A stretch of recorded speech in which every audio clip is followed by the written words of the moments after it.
Vadikani tiri kugamuchirai kuti svondo rino iri tichitenda kuti muri kuitwa zvakanaka kwese kwamuri nepamuchazoona vhidhiyo iyi. Nhasi tingori vaviri chete taichitasira muyeni but asati asvika angangosvika uye vamwe vasikana vakamboenda kuzororo mbichana.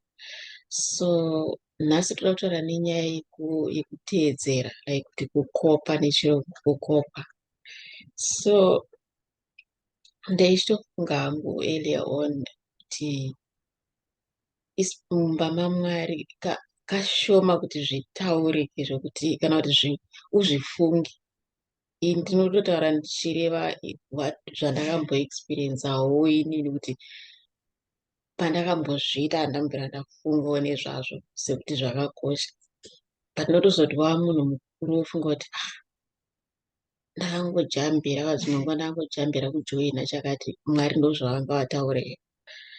Saka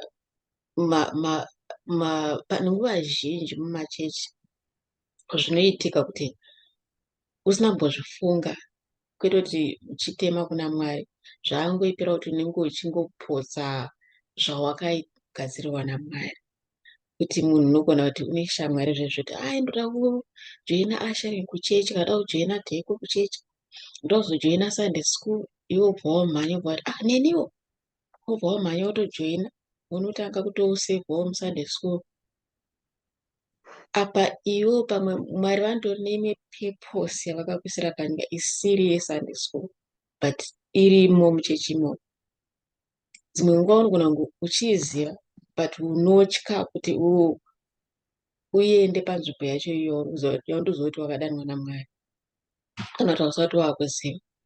Kazhinji Mwari madanira anda vanhu manzwisisiro amwe ekuti vanoisa mumwoyo memunhu zvezvinhu madesires avo zvavanoda kuti uite vanozvizadza mumwoyo mako. Like kana iri Sunday school unotongoda vana, like haumboziva chikonzero wai uchitongofarira vana because ndo zvavakaisa mauri. Saka vanotokupa matools acho mauri, vanotopfekera zvinhu zvacho tumabhaudi twese tumandoni tunodiwa twacho kuti unenge uchida vana, unenge uchifarira vana, uchingotsvaga kune vana because ndo zvawakadanirwa.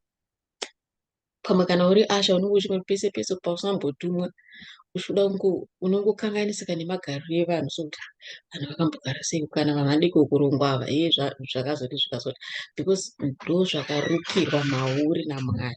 Saka munhu wese ane zvakarukirwa maari zvokuti agozorarama panyika panapa agozoita. Saka 1 Peter 4:10 utizvo mumwe nomumwe sezvaakapihwa chipo chenyasha shumiranai nacho sevatariri vakanaka. Shumiranai nacho means sevanai, itiranai zvakanaka, to serve in church. Ichipo chawakapiwa naMwari.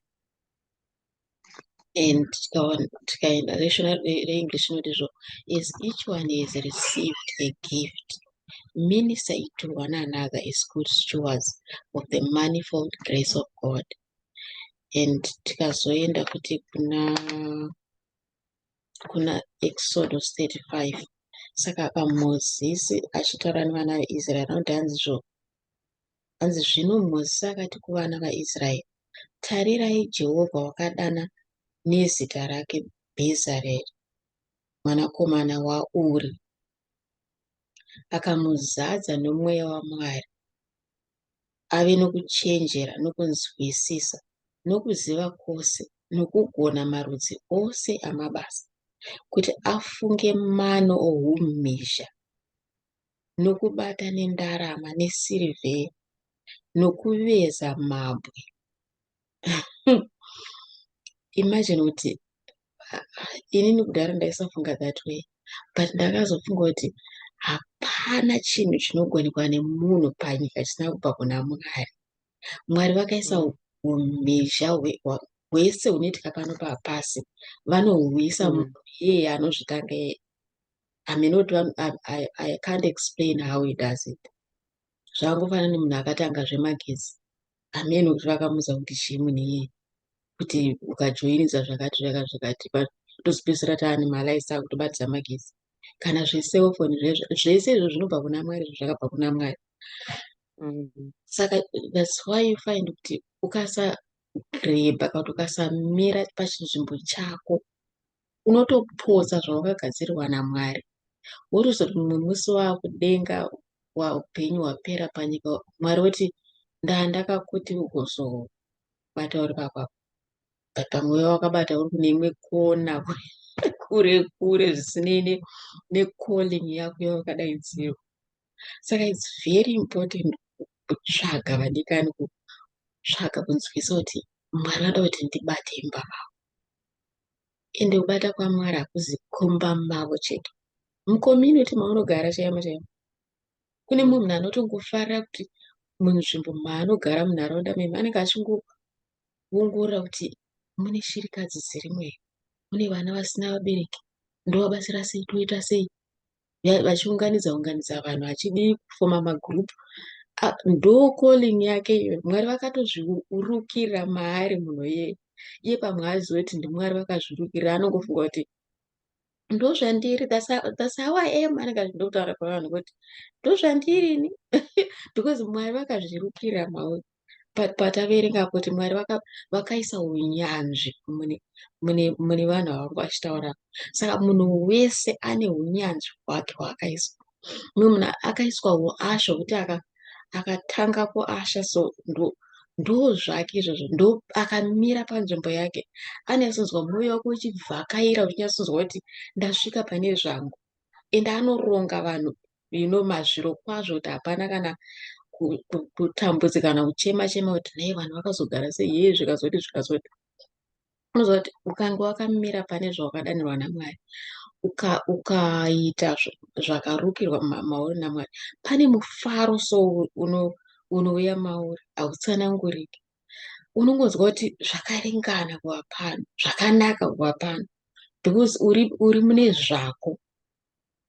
Saka zvandambotara pekutanga dambudziko nderekungokopa, kuteedzera kuti shamwari yangu Chipo, shamwari yangu Nenge ajoina dheko, saka neniwo ndiri kujoina dheko. Ndo zvekutaura Mwari here? Ndo zvawakazi naMwari uite here? Pakadzika pemwoyo wako ndo zvacho here zvaunoti kana uchiita unovhakaira? Ndopaunozoona vamwe vanhu kuti azoko kwaari kungava kudheko kana kuasharing kana kupraise and worship, anenge achingodhumanisa vanhu musoro because haazi panzvimbo pake, hakuziriko kwaakadanwa. Because kwaakadanwa zvinongoringana, zvinongofamba, and Mwari Muchena anongokonzeresa kuti zvive neorder so. But kana usiri panzvimbo pako, unenge uchidhumanisa vanhu musoro because you are confused.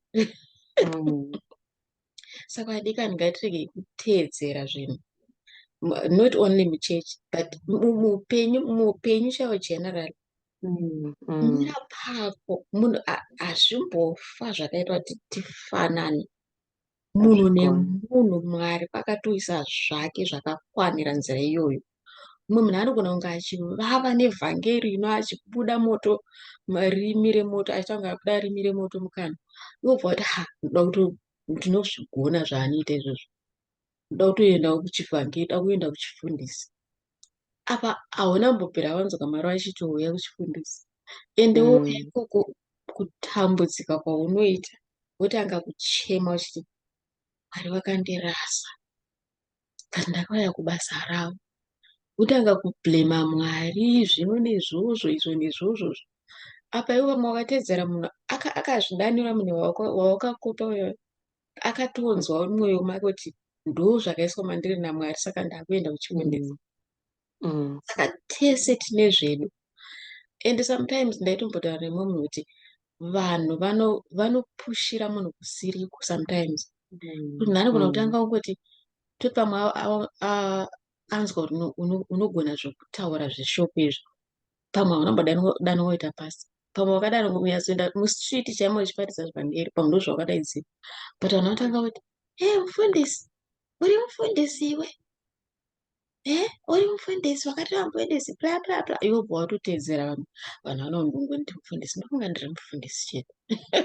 Wobva waenda kuchifundisi, pamwe Mwari vari kuti Iwo basa rako nderekuenda mustriti uchinodaidza vanhu kuti vaende kuna mufundisi kuti vanoparidzirwa shoko kuti ndopakwe papo. Enda kujere, unodaidza vari kujere vaende vauye kuchechi, pamwe ndopako pawakadaidzirwa. But iwe nokuti vanhu vari kuti mai mufundisi kana baba mufundisi, wobva wamhanya neasikasika, worasa your calling, worasa zvawakadaidzirwa. Saka tingwarire kungokopa vanhu vaMwari. Make sure kuti pawakamira ndo pari kunzi naMwari ndizvozvo, ndo mwana ndizvo chaipo chaipo. Zvakambosana kuti kana paripo hazvibvunzwe, there is just this joy, kuzadzi kungogutsikana soko kunongouya kana uri panzvimbo pako uchinzwa kuti ndo zvandofanenge ndichiita izvo. Ndo zvandinazvo nhasi. Amen. Toda kutenda Mwari nekutaura kwakanaka kudai. Ndingotaura mbichana zvandinazvo. Ndingofunga kuti izvoni kana munhu wada kupinda muministry, kutanga wanamata, wonzwa kuti Mwari vari kuti kudii. Mwari vakakuti enda ikoko ndokwaunofanirwa kuenda. Kazhinji kacho umwe munhu anosarudza kunenge kwakati nakei. Mukazvitarisa kutaura chokwadi, imwe munhu zvekuashering haadi, kana kuti kusecurity panze apo haadi. Anoda zvokuprezido ndeushupika achionekwa kumusoro kudheko ikoko achimirizika ikokoko ndokwaanenge achida. Asi Mwari havadi izvozvo. Vanoda kuti uite chigadzika vanhu vanonzwa zvakakunakira. But chakanyanya kukosha kutanga wanamata kuti Mwari ndokushandirai ndiri pasaidi papi. Wonzwa Mwari votaura kuti indapa. Sezvamambotaura munhu waMwari kuti izvoni ukaenda kusiri kunodhumanisana musoro nevanhu ikoko, tanga kunesana nevanhu kupraise ikoko, unoda maiki vachiziva kuti voice rako harinyatsoita zvakanaka, iwe unotoda maiki iyoyo.